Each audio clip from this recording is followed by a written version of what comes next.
Assalamualaikum warahmatullahi wabarakatuh. Hai, apa kabar semuanya? Mudah-mudahan kamu dalam keadaan sehat dan tetap semangat. Semangat! Masih berjumpa dengan Pak Edi Saputra di sini pada materi kelas 11 PS, materi pendapatan nasional pada submateri konsep-konsep pendapatan nasional. Sebelum kita masuk kepada konsep-konsep pendapatan nasional, Bapak ingin mengajukan satu pertanyaan. Pertanyaannya adalah, mengapa sih orang mencari pekerjaan? Silakan dijawab ya. Ya, benar sekali. Ingin memperoleh pendapatan. Pada skup yang lebih luas lagi, pendapatan nasional suatu negara berasal dari dalam negeri maupun berasal dari luar negeri yang digunakan untuk mengukur kesejahteraan dan membandingkan perekonomian beberapa negara. Untuk lebih jelasnya tentang konsep-konsep pendapatan nasional, yuk kita simak video berikut ini. Konsep pendapatan nasional ada 6 jenis. Yang pertama ada GDP atau PDB, yang kedua ada GNP atau PNB, yang ketiga ada NNP atau PNN, yang keempat ada NNI atau PN, yang kelima ada PI atau PP, dan yang keenam ada DI atau PB. Bagaimana penjelasan dari keenam konsep pendapatan nasional tersebut? Berikut kita bahas satu persatu. Yang pertama GDP atau PDB. GDP atau PDB kepanjangan dari Gross Domestic Product atau Produk Domestik Bruto. Ini merupakan jumlah produk berupa barang dan jasa yang dihasilkan oleh unit-unit produksi dalam batas wilayah suatu negara, biasa dalam waktu 1 tahun. Artinya, GDP dan PDB membahas atau menyangkut masalah kenegaraan suatu penduduk. Kemudian, misalnya di Indonesia, GDP itu pendapatan WNI yang berada di dalam negeri ditambah dengan pendapatan warga negara asing yang berada di dalam negeri. Kita masuk konsep yang kedua, GNP atau PNB. GNP atau PNB kepanjangan dari Gross National Product atau Produk Nasional Bruto. Apa ini? GNP atau PNB merupakan nilai produk berupa barang dan jasa yang dihasilkan oleh penduduk suatu negara atau nasional selama 1 tahun, termasuk yang dihasilkan oleh warga negara tersebut yang didapat atau dihasilkan dari luar negeri. Ini contohnya TKI ya, gitu. Rumus GNP sama dengan GDP dikurang faktor produksi neto luar negeri atau disingkat dengan FPLN. Kemudian pada GNP atau PNB ini, faktor produksi neto luar negeri atau FPLN merupakan produk yang dihasilkan WNA di dalam negeri dikurang dengan produk yang dihasilkan WNI di luar negeri. Nah, ada 2 kesimpulan. Jika produksi yang dihasilkan WNA di dalam negeri lebih besar dari produk yang dihasilkan WNI di luar negeri, maka akan mengurangi Gross Domestic Product atau GDP.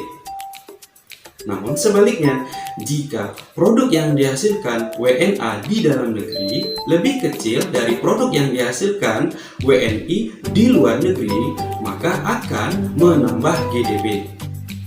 Sudah jelas kan untuk GNP? Yuk kita lanjut yang berikutnya, konsep yang ketiga, NNP atau PNN. NNP atau PNN panjangan dari Net National Product atau Produk Nasional Neto. Ini merupakan jumlah barang dan jasa yang dihasilkan masyarakat dalam suatu tahun setelah dikurangi penyusutan dan pengganti barang modal. Rumus dari NNP atau PNN ini adalah GNP atau Gross National Product dikurang penyusutan atau penggantian barang modal. Berikutnya, yang keempat, NNI atau PN. NNI atau PN kepanjangan dari Net National Income atau pendapatan nasional neto. Ini merupakan jumlah seluruh penerimaan yang diterima masyarakat dalam waktu 1 tahun. Rumusnya NNI sama dengan NNP dikurang pajak tidak langsung ditambah subsidi. Pajak tidak langsung sifatnya mengurang dari NNP, sedangkan subsidi akan menambah. Alasannya kenapa? Pajak dibayar oleh produsen, kemudian akan diserahkan kepada negara. Sedangkan subsidi akan membantu proses produksi. Kita masuk yang berikutnya, yang kelima, yaitu PI atau PP. PI atau PP kepanjangan dari personal income atau pendapatan perseorangan, merupakan jumlah seluruh penerimaan masyarakat sesungguhnya ditambah pembayaran transfer atau transfer payment setelah dikurangi iuran sosial, iuran asuransi, laba ditahan, dan pajak perseroan.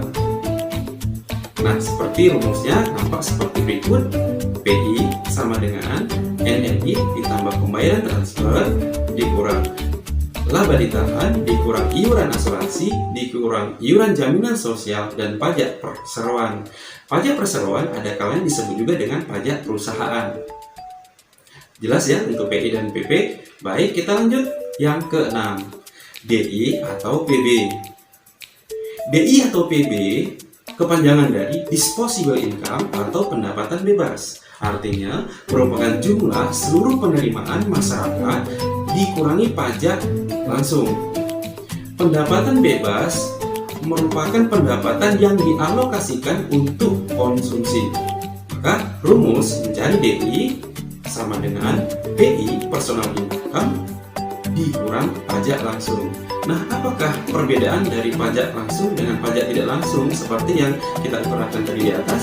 Kalau dia pajak langsung, pajak yang diwajibkan tidak bisa diwakilkan kepada orang lain atau dilimpahkan kepada orang lain. Sedangkan pajak tidak langsung, pajak yang dapat diwakilkan kepada orang lain. Pajak tidak langsung contohnya seperti PPN, ya PPNBM. Kemudian kalau pajak langsung contohnya PPH dan PBB. Dapat disimpulkan rumus konsep pendapatan nasional yang 6 jenis tadi kita kumpulkan sebagai berikut. Sudah jelas bukan? Nah, sekarang kita coba terapkan dalam bentuk contoh soal ya. Contoh soal konsep pendapatan nasional.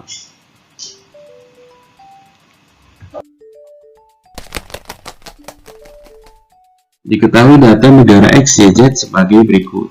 Gross domestic product 10.000, faktor produksi luar negeri neto 2.000, pajak langsung 500, pajak perseroan 500, pajak tidak langsung 1.000, transfer payment 1.500, subsidi 600, laba ditahan 500, iuran jaminan sosial 500, iuran asuransi 400, dan penyusutan 200. Diminta hitunglah GDP, GNP, NNP, NNI, PI, dan DI. Berikut penyelesaiannya. GDP sama dengan 10.000,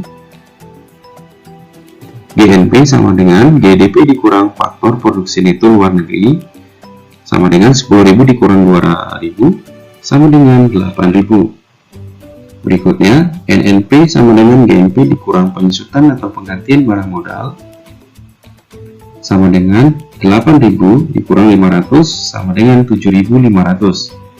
Yang keempat, NNI sama dengan NNP dikurang pajak tidak langsung ditambah subsidi sama dengan 7.500 dikurang 1.000 ditambah 600 sama dengan 5.900. Yang kelima, PI sama dengan NNI ditambah pembayaran transfer dikurang laba ditahan, iuran asuransi, iuran jaminan sosial, dan pajak perseroan sama dengan 5.900 ditambah 1.500 dikurang 500, 400, 500, dan 500 sama dengan 7.400 dikurang 1.900 sama dengan 5.500. Khusus untuk PI, di dalam kurung itu jumlahkan terlebih dahulu, baru dibuat penyelesaiannya.